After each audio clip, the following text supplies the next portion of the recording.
Bismillah, alhamdulillah, wassalatu wassalamu ala rasulillah wa ala alihi wa ashabihi wa mawalah wa la hawla wa la quwwata illa billahi ma ba'd. Para ikhwah sekalian, mulai dari pengurus MBI yang chapter Malang Raya, yang semoga senantiasa diberikan taufik oleh Allah Subhanahu wa taala. Dan tak lupa kita harus mengucapkan terima kasih nih kepada tuan rumah ini ya. Jazakallah khairan tuan rumah. Tuan rumahnya Mas Randy. Ini Pak Randy.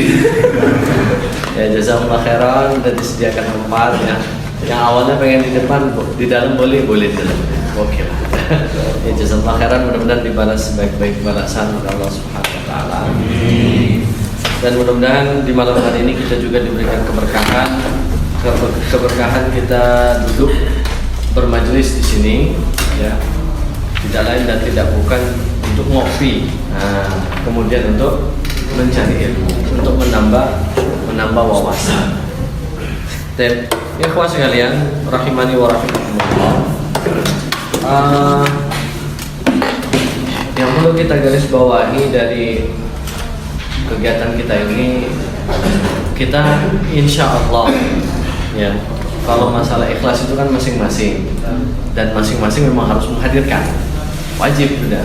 Kalau datang ke sini kok nggak ikhlas, istilahnya kopinya kurang enak gitu ya, pahalanya kurang sempurna karena keikhlasannya kurang. Tapi kalau dengan keikhlasan yang penuh, ya insya Allah pahalanya pun akan sempurna. Kemudian perlu juga kita menambahkan niat-niat yang lain. Ya, karena saya ini kalau mengamalkan ibadah itu, amalan itu nggak jauh-jauh nirunya dari guru kita, insya Allah semuanya kenal. Ya, beliau Dr. Kiai Haji Agus Hasan Basori, dan dari beliau kami juga banyak belajar, karena beliau adalah orang yang memang fokusnya ya untuk dakwah. Ya. Dan apalagi anak yang sering semobil dengan beliau, mobil itu mesti kalau di mobil itu nggak ada lain melainkan ada nasihat di sana. Mau itu, ayo amalkan ini, ayo baca ini. Nah, ini kalau kita gini, mesti ada nasihat, ada amalan. Di antaranya adalah ketika kita bertemu seperti ini, ya kita di sebuah tempat, maka perbanyak untuk niat-niat nawafilnya. Niat yang wajibnya adalah untuk belajar tadi, niat yang nawafilnya yang tambahan silaturahim, umbar salam, sedekah dan seterusnya. Banyak kita untuk. Karena kalau ibadah niat yang pada amalan yang sunnah, niatnya boleh banyak. Contohnya dalam sholat sunnah, kita sholat sunnah, misalkan bangun malam. Lah kok bangun malamnya ini telat, ya sudah adzan, ya kan sudah adzan misalkan. Ya mau nggak mau kan kita harus wudu. Setelahnya berarti sholatnya adalah sholat qobliyah subuh misalkan. Tapi bersama dengan qobliyah subuh bisa kita tambahkan sholat malamnya. Bisa juga sholat sunnah wudunya, karena sudah ibadah-ibadah yang sunnah. Sehingga 3 amalan dalam satu pekerjaan. Kemudian yang terakhir witir. Kalau witir sudah kita tambah ya. Witir sendiri sudah. Ya kalau satu witir cuma 1, nggak ada yang menyamai witir. Namanya witir itu kan ganjil. Mau 1, 3. Tapi kalau udah kepepet itu nggak mungkin 3 kan? Nggak mungkin, mesti 1 kan. Udah azan, mau sholat malam udah telat, akhirnya digabung sama sholat sunnah yang lain. Tapi witirnya mau 3 ya, tambah telat ya. Tapi dengan ibadah yang sunnah tadi itu bisa kita antisipasi, sehingga ibadah yang tertinggal bisa kita lakukan. Itu di awal. Kemudian melanjutkan pelajaran kita yang kemarin. Ya, yang kemarin kita masih bahas permukaan. Di antaranya hadisnya anak-anaknya Ustaz Salman, jadi ruang Raudah Ummi Al Quran. Sampai anak saya yang paling kecil, yang umur mau jalan 3 tahun itu hafal. Diulang itu sampai kamar mandi. Aduh, katanya kamar mandi nggak boleh nak ngulangi hadis ini ya. Tapi di kamar mandi mau diulang. Yaitu hadis Bunyal Islam ala khamsin. Kita bicara malam ini tentang rukun Islam. Kalau rukun Islam berarti ada 5, jangan dibalik. Ya, nanti 6. Nah, ini agak bahaya. Jadi Islam iman, kalau iman insya Allah dari pertemuan berikutnya baru ya, baru berapa? Baru 6 insya Allah ya, gak ada tambahan ya, gak ada aman 6 insya Allah. Aman insya Allah. Kalau arkanul Islam ya kita tahu bunyal Islam ala khamsin. Yang pertama apa? Coba kita bareng-bareng biar enggak saya sendiri yang ngomong ya. Yang pertama syahadat. Indonesia aja syahadat. Yang kedua salat. Tiga zakat. Empat kalau di hadisnya haji dulu. Oh, ini setelahnya. Saya tanya gurunya. Haji dulu. Ya haji. Kemudian yang kelima baru puasa. Ya. Walaupun dalam hadis yang lain ada di balik tetap puasa dulu baru haji. Ya, harusnya juga zakat. Zakat kalau dihitung itu zakat setelah puasa gitu ya. Tapi ada mana yang lain ternyata. Nah ini yang perlu kita singkap. Makanya tafaqquh fid din itu penting. Nah beda makna belajar dengan faqih dengan tafaqquh. Ya kalau belajar kita dengar itu udah belajar, ya kan kita nyimak itu udah belajar. Tapi kalau tafaqquh itu menyingkap tabir apa maksud dibalik sebuah kata, sebuah kata itu namanya tafaqquh. Makanya hadisnya itu kuat sekali maknanya. Man yuridillahu bihi khairan yufaqihuhu fid din. Orang yang diinginkan kebaikan oleh Allah maka dipahamkan terhadap agama. Berarti kan banyak hal, banyak ruang lingkup yang akan dipahamkan. Dan tentunya dengan belajar. Ya ada orang diem marah-marah, aku seru. Ya kan? Ada orang yang diem meneng gitu. Semalaman di rumahnya kemudian tiba-tiba besok mau tanya apa? Aku seru jawaban. Kan nggak ada kayak gitu. Ya, tidak ada istilahnya orang yang alim tiba-tiba. Ya alim yang tiba-tiba itu nggak ada. Mesti melalui proses yang namanya belajar. Kalau kita melihat proses belajar ya mesti dari anak kecil lah, bayi ya. Mulai dari yang nggak bisa bicara, mulai dari nangis dulu, muncul kata mama, papa, mulai merangkak, mulai berjalan. Nah, itu semua proses belajar, proses belajar. Nah setelah itu, ya kalau kita lihat dari 5 rukun Islam itu, yang pertama adalah syahadat. Ya, syahadat ini merupakan kunci. Ya kan? Kunci surga. Kalau bisa dikatakan ini kunci surga sudah. Orang yang memegang syahadat sudah pasti bisa masuk surga. Cuman bedanya apa? Tergantung dengan amalnya nanti. Ya kan? Kullu ummati yadkhuluna al-jannah illa man aba. Ya kan gitu kata Nabi. Semua umat itu mau masuk surga kecuali yang enggan saja. Wa man ata'ani dakhala al-jannah. Yang taat padaku, fadl. Yang taat padaku, nah ini orang yang akan masuk surga. Wa man asal faqad aba. Yang bermaksiat kepadaku, yang tidak taat dengan syariat yang kubawakan, nah inilah orang yang enggan masuk surga. Kalau orang yang masih ada tauhid di dalam dirinya, tapi dosanya terlalu banyak, selama tidak ada dosa syirik ya syaratnya ya, sehingga ini masih akan dimasukkan surga oleh Allah. Cuman dia punya waktu untuk membersihkan diri dulu. Ya tempatnya nggak enak memang, di neraka dulu. Dibersihkan, dicuci di situ, dosanya dibersihkan. Kalau sudah tunai, sudah tuntas, bersih, dimasukkan surga. Walaupun surga yang setara dengan dunia dan seisinya, surga yang paling bawah. Makanya syahadat ini menjadi kunci. Makanya ya orang ketika di zaman Nabi Shallallahu Alaihi Wasallam, orang kalau sudah mengatakan syahadat, dia diakui keislamannya, apalagi mengatakannya di hadapan Nabi. Ya. Atau dengan 2 saksi laki-laki cukup untuk mengatakan oh, ini orang muslim. Tapi untuk mengatakan beriman itu dilihat kesehariannya, ibadah yang wajibnya, ya perilakunya dengan tetangganya, dengan saudaranya, dengan orang yang di rumahnya, itu akan menjadi dilihat semuanya. Ya, makanya syahadat itu menjadi kunci. Walaupun pada hakikatnya orang yang bersyahadat punya sifat yang namanya munafik, waliya'udzubillah. Di zaman Nabi juga ada. Ya orang yang bersyahadat ini tinggal bersama Nabi di Madinah, ikut dengan Nabi, tapi ternyata munafik. Ya punya sifat ingkar. Ya ini juga ada. Jangankan kalau kita bisa katakan Islamnya Islam KTP. Ya kan? Islam cuma pengakuan di awal, Islam bawaan, Islam lahir gitu aja. Nah, ini orang-orang yang diantaranya yang punya yang tidak merealisasikan keislaman. Nah sehingga kalau kita yang mengatakan kita muslim, sepatutnya adalah mengerjakan apa yang diwajibkan atas orang muslim. Ya, yang wajib saja kalau dikerjakan dengan sungguh-sungguh cukup. Yang wajib aja nih, apalagi kalau kita tambah dengan yang sunnah-sunnah. ya kan? Yang wajib itu sudah bisa masukkan kita ke surga selama syaratnya cukup. Syaratnya kan cuma dua. Kalau masalah ibadah, yang pertama adalah ikhlas, dibalik yang ini dulu. Nanti kalau ini nggak enak. Yang pertama ikhlas, yang kedua mutaba'ah. Ya kan? Ittiba. Bahasanya banyak. Kalau bahasa Arab itu banyak aja ya. Mutaba'ah, ittiba, ya kan? Mengikuti Nabi SAW. Contohnya dalam sholat. Ya, dalam sholat nggak ada sholat itu melainkan harus meniru Nabi. Karena di dalam Al-Quran itu kan nggak ada. Maksudnya nggak ada itu apa? Contoh pergerakan sholat nggak ada di dalam ayat yang mengatakan sholat itu diawali dengan ini bacaan, nggak ada. Cuman shollu wa aqimus sholat wa atuz zakat. Tapi dalam hadis ada. Itu kalau sholat angkat tangan, ada yang sedada atau sepundak, ada yang sedaun telinga tingginya. Kemudian ada yang dalam hadis bilang di dada taruhnya, sedekapnya, ada yang di bawah dada dikit, ya. Nggak ada yang di bawah lagi. Kalau bawah lagi terlalu santai ini kita bukan sholat ya. Yang ada yang lebih bawah lagi ya. Atau ada juga yang berpendapat tangan Nabi itu di samping. Nah ini sebagian pengikutnya Imam Abu Hanifah sebagian ya, pengikutnya Imam Abu Hanifah tangannya di bawah. Ya.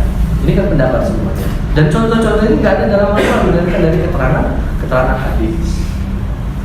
Oleh karenanya sekali lagi syahadat inilah tadi menjadi kunci kita. Kalau kita udah bersyahadat ya, orang ngikutin orang tuanya di awal ya, orang tuanya mengajak kemana itulah menjadi agamanya. Tatkala orang tuanya Islam, bawa lahiran ke Islam ya, dia akan Islam, lahiran akan Islam. Ketika keislamannya tampak betul, keimanannya terrealisasi, dia punya Islam, dia punya iman, terrealisasi dalam pergerakannya. Makanya syahadat itu ada takrir pengakuan secara lisan, ya kan? Pengakuan secara lisan, saya beriman, saya bersaksi. Karena dalam katanya sendiri itu syahadat, kesaksian yang direalisasikan dengan lisan. Saya bersaksi Allah adalah ilah, sesembahan, ya, yang tidak ada sesembahan selainnya. Kemudian bersaksi Nabi Muhammad itu adalah Rasul, utusan yang membawa risalah. Ini sudah cukup menjadikan kita seorang muslim. Nah kemudian ya, kalau kita sudah mengatakan syahadat ya, akan menjadi lebih sempurna dalam hal la ilaha illallah, tiada ilah. Kalau terjemahannya dalam Arab itu la ma'budu bihaqqin illallah, tidak ada sesembahan yang berhak disembah melainkan Allah. Tapi kalau mengatakan tiada Tuhan selain Allah, nyatanya Tuhannya banyak.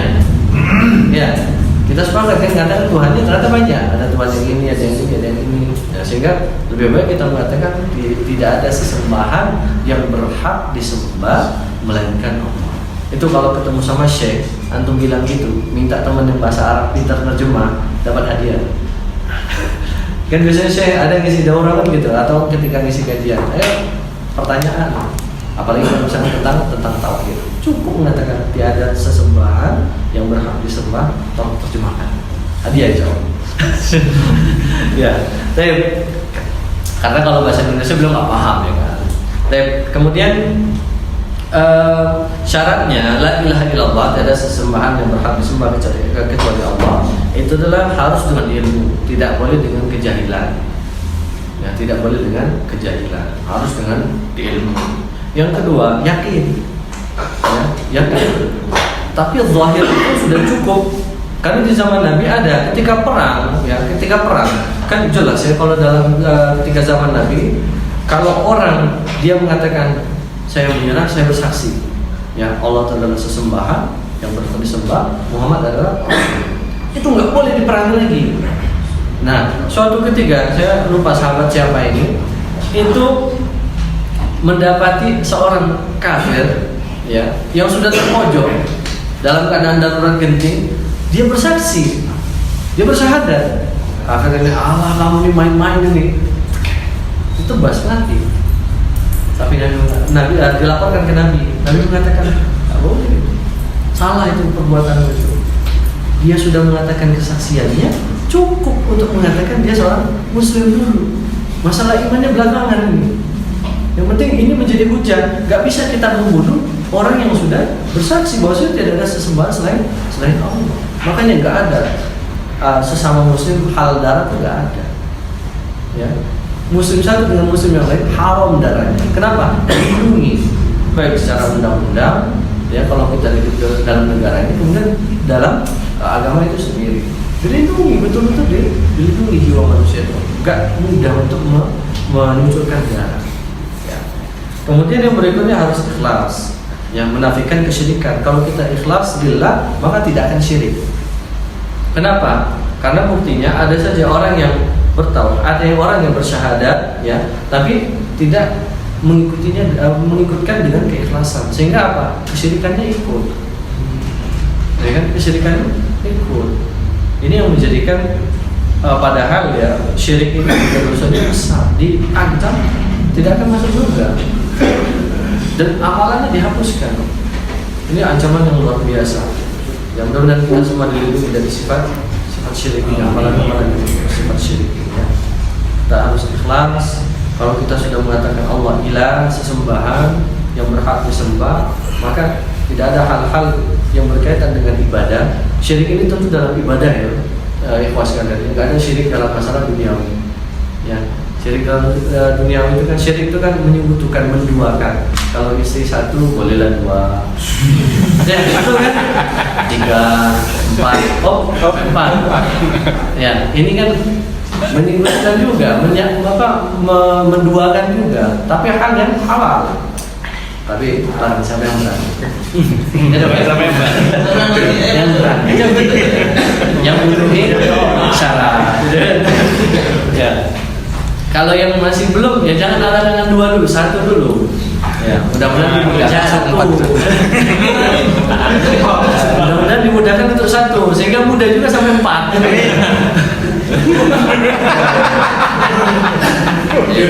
Ini syirik yang boleh ya, syirik dalam artian mendua yang boleh. Tapi kalau dalam ibadah, apapun ibadahnya yang wajib, apalagi yang sunnah ataupun yang wajib, sama aja, nggak boleh dalam keduanya ada kesyirikan. Karena apa? Itu nggak diterima amalannya, sudah pasti tertolak. Karena syaratnya tadi kan 2 ya, satunya ikhlas, yang kedua mutaba'ah. Ya, mutaba'ah saja tanpa ikhlas nggak laku, ya kan? Kemudian ikhlas saja tanpa mutaba'ah, ya mardud juga, ditolak juga, ya kan?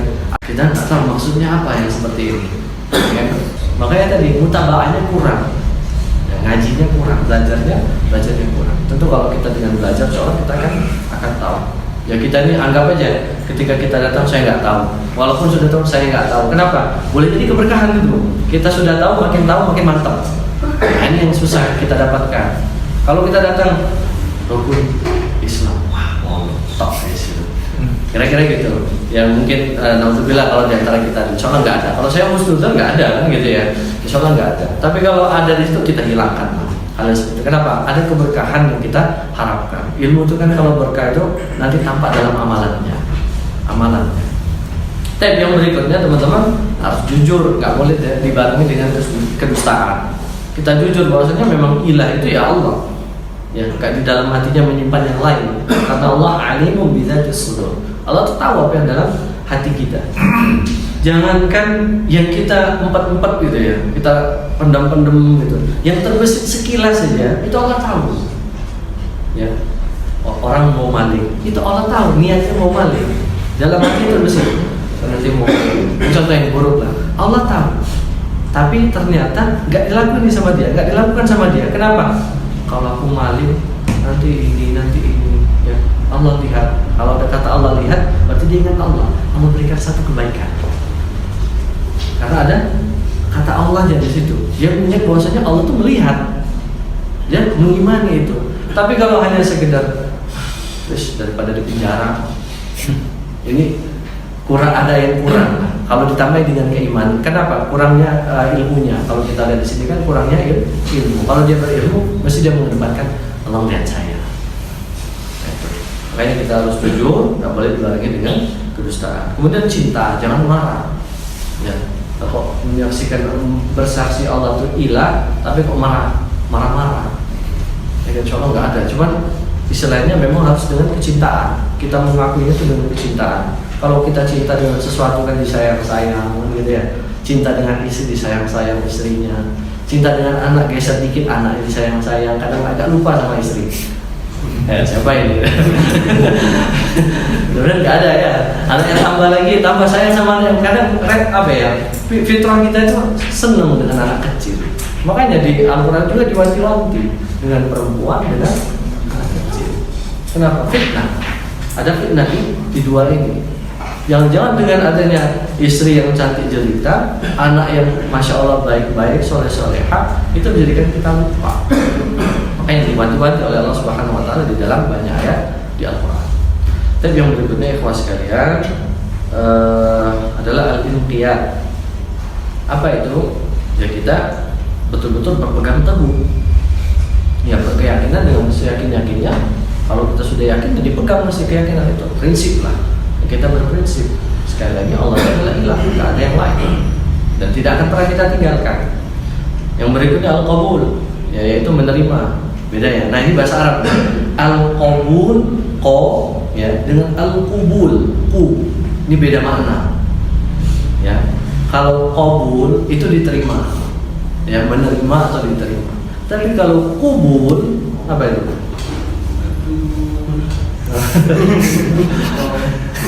Ya, itu adalah diistilahkan winking. apa istilah yang bagus yang ngomong yang lembutnya ya.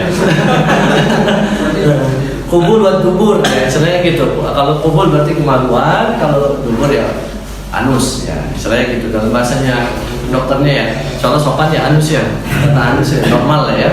Itu dalam bahasa Arab beda harokat dan beda makna. Ya, beda harokat kan qabul, kubul, beda dikit, cuman dhamma, fathah. Ini sudah beda makna. Apalagi kalau kita implementasikan dalam Al-Quran. Ya, kalau kita baca ayat, kalau kita merasa ada yang salah, ulangi aja lagi. Pengulangan itu kita nggak rugi kok. Karena apa? Dijamin satu kebaikan, satu huruf itu yudha'afu bi asyri amsalihah.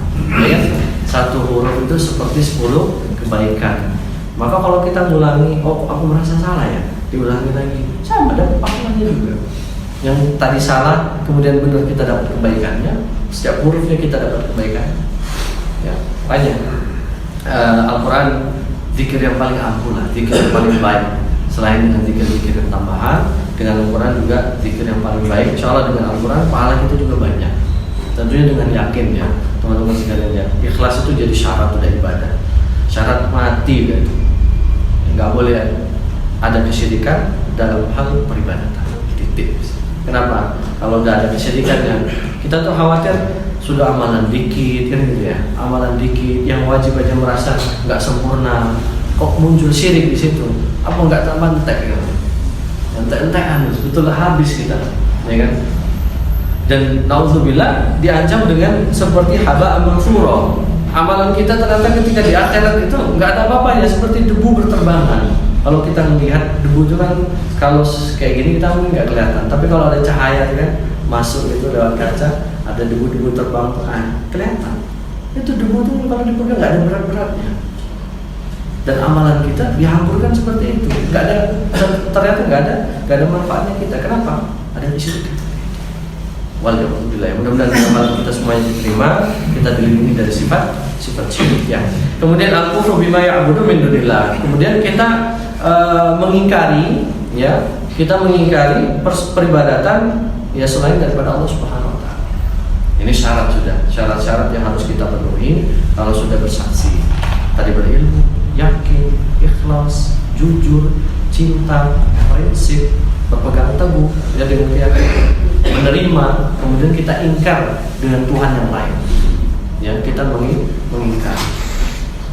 Tapi kira-kira seperti ini untuk gambaran tentang syahadatain. Ya, sekali lagi takrir bahwasanya ya kalau dengan Allah berarti kita meyakini Allah itu sebagai salah satu-satunya sesembahan dan menafikan sesembahan yang lain, Tuhan yang lain.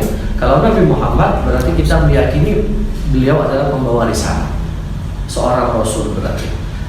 Rasul itu adalah orangnya, risalah itu adalah barang yang dibawa, ya, hal yang dibawanya yaitu risalah. Dan kemudian yang berikutnya ikhwani ibadah rahimani wa rahimakumullah, yaitu yang kedua berarti sholat. Ya. Sholat ini di dalam Al-Quran itu digandengkan dengan zakat. wa aqimus shalah wa atuz zakah, atau dengan bentuk yang lain lah ya, kira-kira seperti itu. Dirikan sholat dan tunaikan zakat. Ya. Kalau sholat, ya itu adalah hal yang wajib. Cerita sholat pun juga menarik ya. Bagaimana tidak? Ketika Nabi Shallallahu Alaihi Wasallam itu membawa di Isra dan Mi'rajkan oleh Allah, ya, kafir Quraisy nggak ada yang percaya. Ya, sampai ke langit yang ketujuh pun, ya, Nabi naik ke Sidratul Muntaha, ketemu sama Allah, tapi nggak melihat. Nggak ada hadis yang jelas mengatakan Nabi melihat Allah ya. Cuman melihat ada cahaya yang terang, itu aja udah terang sekali sehingga nggak bisa melihat. Nggak ada yang, kalau ada hadis yang mengatakan bertemu langsung dengan Allah, berarti menafikan hadis tentang nikmat terakhir para penduduk surga, yaitu adalah nikmat terbesarnya melihat wajah Allah. Ya, karena Nabi sendiri belum pernah. Tapi kalau gambaran-gambaran tentang surga, tentang neraka jelas pernah dipertontonkan kepada Nabi alaihi salatu wassalam. Nah ini tadi beliau naik ke sana, dapat kewajiban, ya, dapat mandat untuk melaksanakan sholat 50 waktu sehari semalam. Ini luar biasa ini. 50, ya, aku baginya 24 jam ya. Berapa menit per berapa menit kira-kira gitu ya. Sehingga Nabi karena menerima risalah, turun, ya, turun, ketemulah Nabi siapa? Nabi Musa alaihissalam. Ya, ketemu dengan Nabi Musa, tanya, apa yang dibawa? Apa yang kamu dapatkan dari atas? Perintah sholat 50 waktu sehari semalam. Kata Nabi Musa, balik, naik lagi ke atas. Kenapa? Minta keringanan. Sesungguhnya umatku gak bisa, apalagi umatmu. Kira-kira gitu. Naik lagi nanti, minta untuk dikurangi, kurangilah 5. Ya, turun lagi nanti. Ketemu lagi sama Nabi Musa, gimana? Apa hasilnya? Dikurangi 5, jadi 45. Kata Nabi Musa, gak bisa. Naik lagi bis. Naik turun, sampai akhirnya tinggal terakhir berapa? 5 kali sehari semalam. Nabi Musa masih menyarankan untuk naik, minta ukuran mana? Kata Nabi Muhammad, saya malu minta naik lagi, minta dikurangi lagi. Akhirnya diperuntunkanlah kutiba alai inna sholata kanat 'alal mu'minina kitaban mauquta. Sesungguhnya sholat itu bagi seorang mukmin dalam surat An-Nisa adalah kewajiban yang sudah ditetapkan waktunya. Ya, dalam Al-Quran ada penjelasan tentang waktu sholatnya, dalam hadis pun juga demikian. Ya, sehingga sholat ini menjadi tiang imaduddin, tiang agama kita. Kalau kita sudah bersyahadat, tiang pertamanya adalah sholat. Ya, makanya orang yang mu'alaf ketika sudah bersyahadat, maka dia harus tetap sholat. Walaupun sholatnya dia bisa mengucapkan apa dari kalimat thayyibah. Itu pertama. Kenapa? Dia belum belajar. Ya, tapi kalau sekarang banyak orang sudah belajar dulu baru mu'alaf, sehingga dia sudah bisa untuk mengerjakan walaupun belum sempurna misalkan. Ada yang bahkan sudah bisa melafadzkan lebih baik, kemudian baru dia menjadi mu'alaf. Ya, itu semua hal yang lumrah, boleh lah. Apalagi dengan zaman sekarang ya, banyak hal media yang kita bisa jadikan alat untuk kita, fasilitas untuk kita mencari ilmu. Nah kemudian zakat juga demikian, teman-teman sekalian, ibadallah rahimakumullah. Kalau zakat ini jangan kita maknai zakat ini skala kecil, zakatul fitri.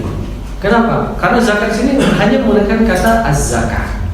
Ya, wa atuz zakat. Cuman zakat aja.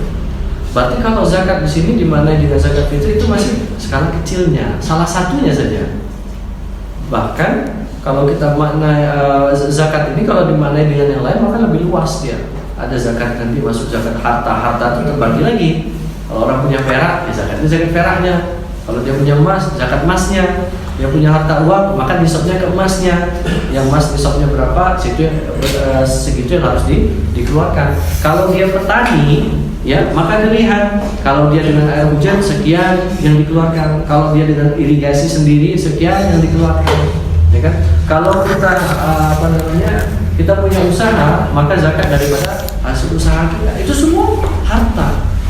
Ya kan, harta. Makanya kita jangan hanya memfokuskan zakat fitri.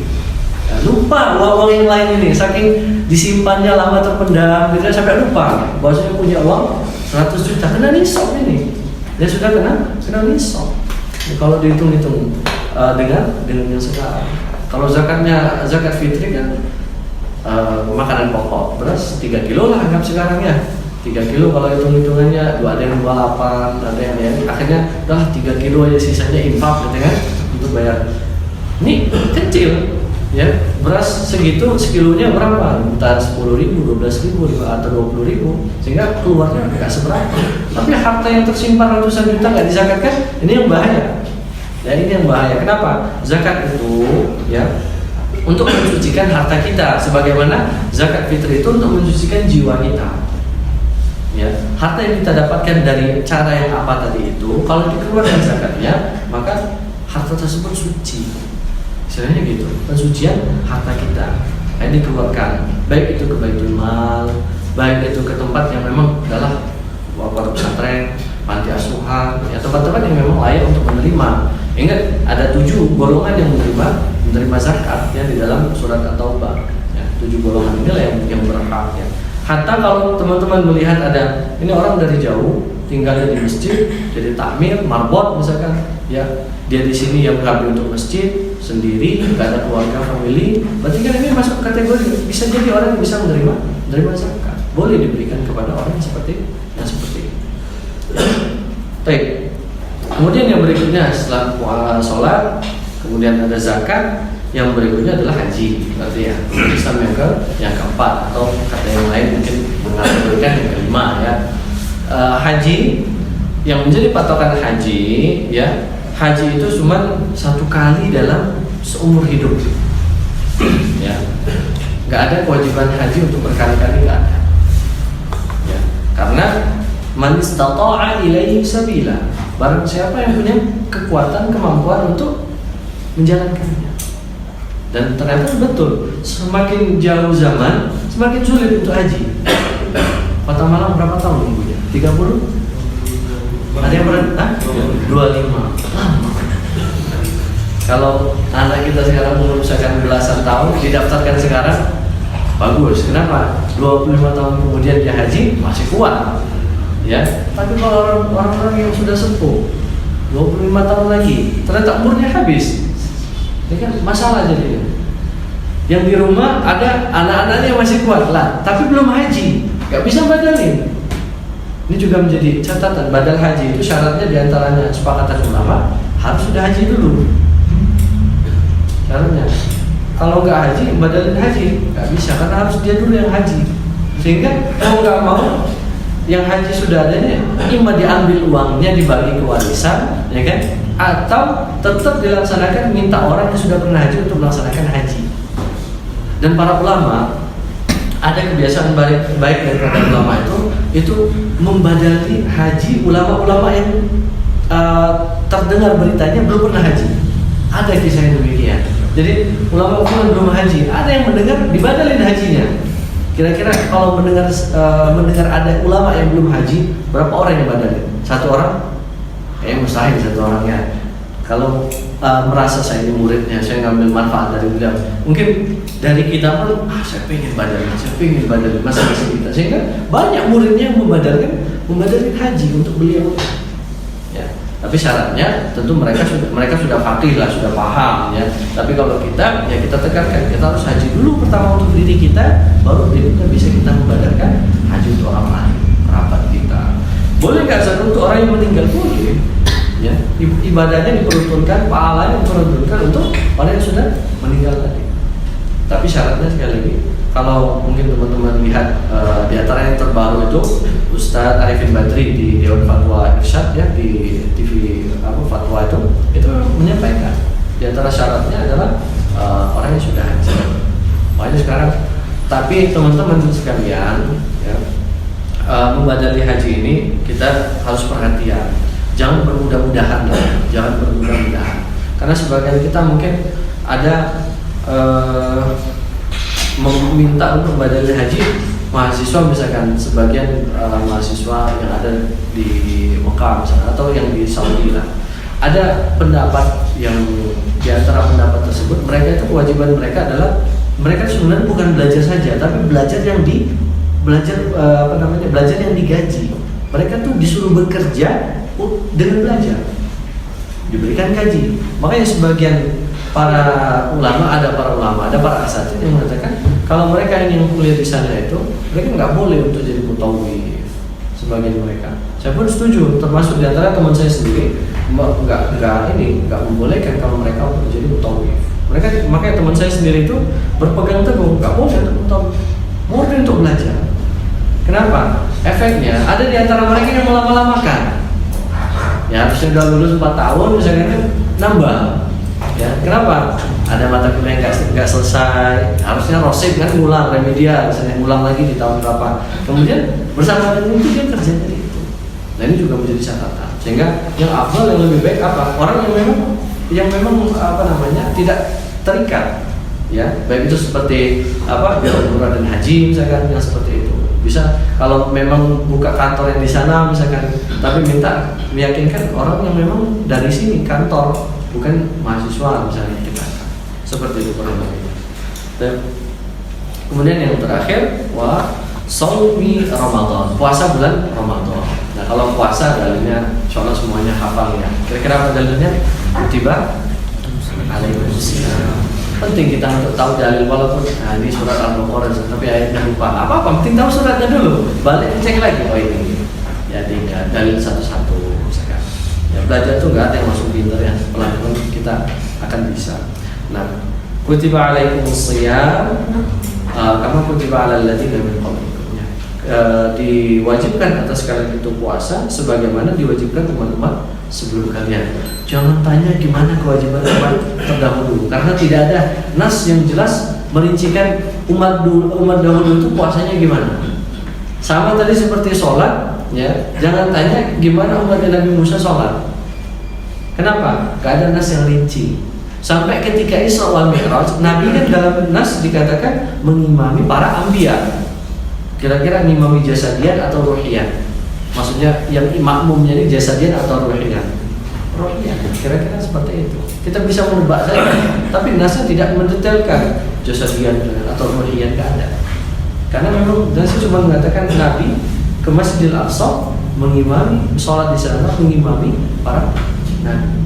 Ya tentunya kalau nabi-nabi terdahulu kan sudah meninggal semua, berarti tinggal rohnya yang Allah berikan. Gak ada yang mungkin melakukan itu melainkan Nabi. Tapi kalau ada mengatakan saya sholat malam, tapi kok merasa di belakang ada yang ikut, mungkin apa enggak? Mungkin. Karena apa? Kalau jin dari bangsa jin mungkin ikut, boleh jadi dia ikut makmum, ya. Baik itu di masjid-masjid ataupun di rumah kita. Tapi itu kalau dia ikut berarti jin yang mukmin. Kalau jinnya nggak mukmin, nggak mungkin sholat bareng gitu. Mesti goda. Ya, mesti goda. Ya kan mesti menggoda. Kalau jin yang bukan mukmin. Kalau yang mukmin mesti dia akan ikut gitu. Nabi pun ketika berdakwah ke Taif kan, berangkat ke Taif, berdakwah ke kabilah, ke pasar, itu nggak dapat pengikut.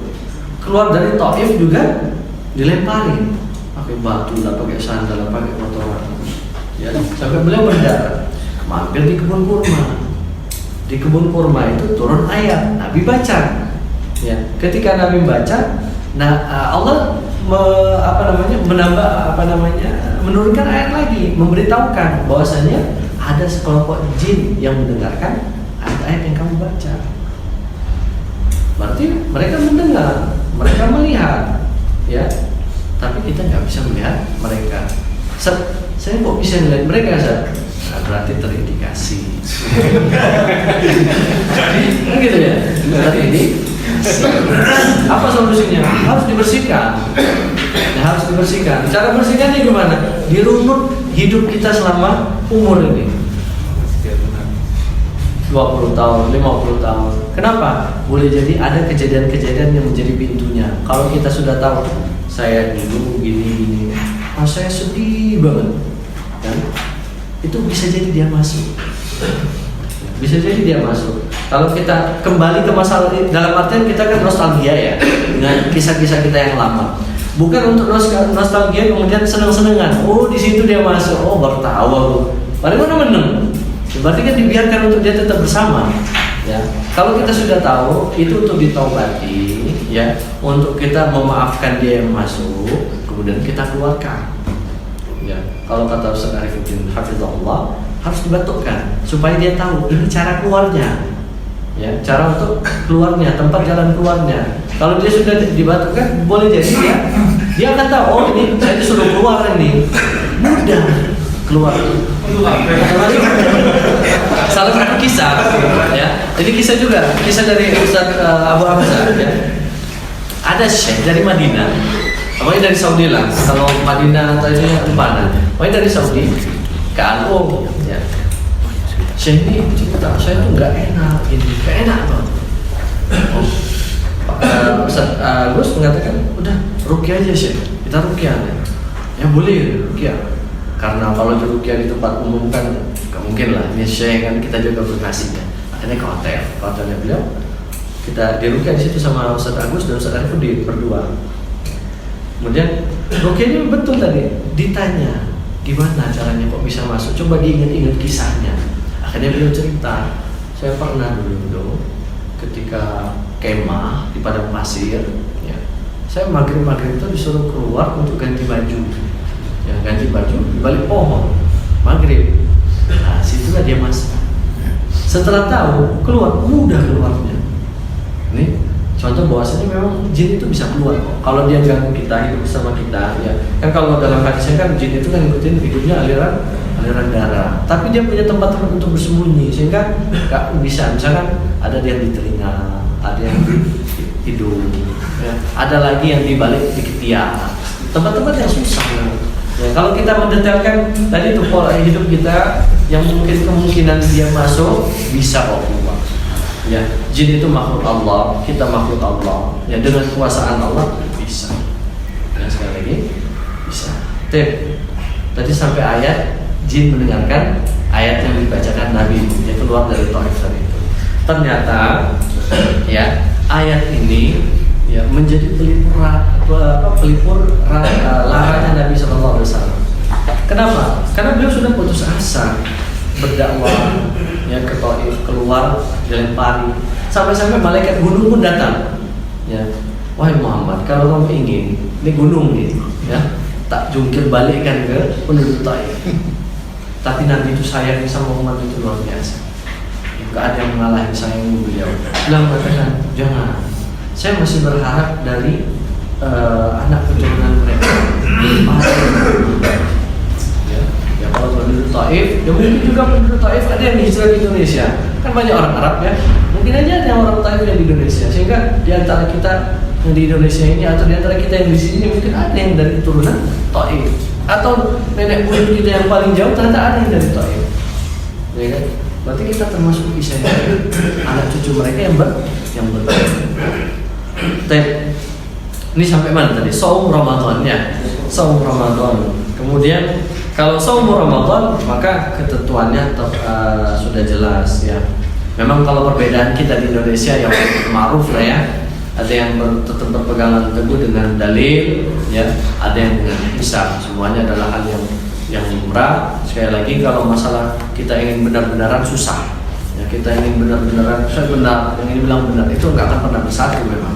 Ya kita kita maklumi yang satu, kita maklumi juga yang lain. Tinggal kita kalau mau berpegang ya udah berpegang aja.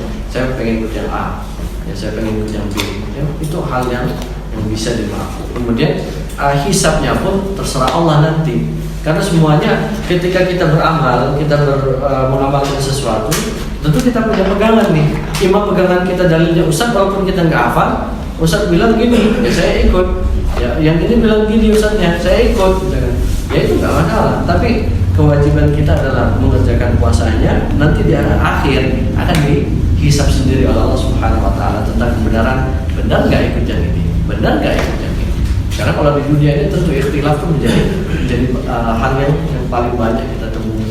Dan kata Nabi juga, Nabi jauh-jauh waktu di 1445 tahun yang lalu sudah mengatakan akan ditemui ikhtilafan katsira, akan ditemui ikhtilaf yang banyak tuh di kalangan umatku, dan terbukti sampai sekarang nggak ada berhenti-hentinya ya.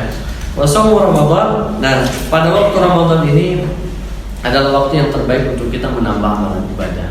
Ya, harusnya kita menjadi lebih gampang, ya kan? Karena Nabi mengatakan jin belenggu, jin kepala-kepalanya itu ya, pembesarnya itu dibelenggu semuanya, diikat, pintu neraka ditutup rapat-rapat, surga dibuka lebar-lebar. Seharusnya istilahnya kalau kayak gitu mudah dong kita lakukan kebaikan. Gampang kali nih untuk sholat, untuk nambah nawafil, baca Quran. Nanti akan terasa perbedaannya apa? Keluar bulan Ramadan, kok wangil ya? Kok mulai berat ini untuk sholat malam, untuk baca Qurannya. Itu membuktikan bahwasanya betul kata Nabi. Ketika hal-hal yang mempengaruhi kita untuk tidak melakukan itu penyebabnya ditutup semua, ya, maka gampang kita untuk melakukannya. Tapi kalau menyebabkan kita untuk loyo, untuk tidak mengerjakan, tentu akan terasa berat. Terbukti kita sendiri masing-masing udah bisa mengukur sambil duduk ini, kita bisa muhasabah nih.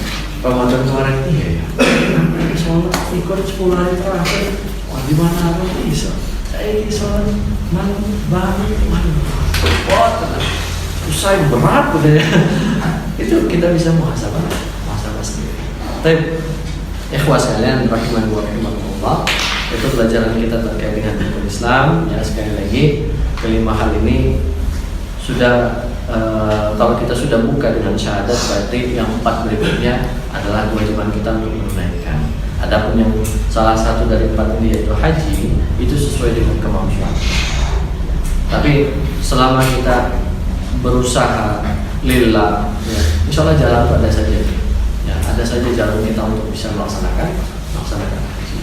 Apalagi teman-teman kita yang sudah sering umroh, misalkan umroh berkali-kali, hajinya belum, ya mudah-mudahan nanti diberikan waktu untuk haji. Karena haji itu yang wajib. Ya, umroh ini kan ibadah yang sunnah. Sekali saja untuk umroh, sekali mengerjakan umroh itu sudah cukup juga. Kalau ternyata punya harta yang lebih, kangen untuk kesana, boleh, gak masalah kalau umroh. Tapi kalau haji sekali saja cukup. Kenapa? Kasihan yang lain. 25 tahun tadi kan kasihan yang lain dunia. Ya. Pak Tono daftar 2 tahun berangkat, daftar lagi, kan harus 10 tahun ya, 10 tahun kemudian daftar lagi, berangkat lagi. Yang ini kan ada antrian yang lain ya. Tapi mudah-mudahan kita diberikan kelapangan rezeki lah ya. Amin, amin dulu Pak ya. Amin dulu. Mudah-mudahan kita diberikan kelapangan rezeki untuk melaksanakan ibadah haji ya. Sehingga yang 4 sudah, yang kelima 4 sehat, 5 sempurna. Tapi Allah a'lam bishawab. Mudah-mudahan sedikit ini bermanfaat ya. Kalau sudah sejam nggak sedikit lagi ya, banyak ya. Tapi mudah-mudahan bermanfaat ya. Dan demikian mungkin kita tutup untuk sesi ini ya. Kalau tanya jawab mah direkam ya, masa direkam ya. Dan demikian kita akhiri. Assalamualaikum warahmatullahi wabarakatuh.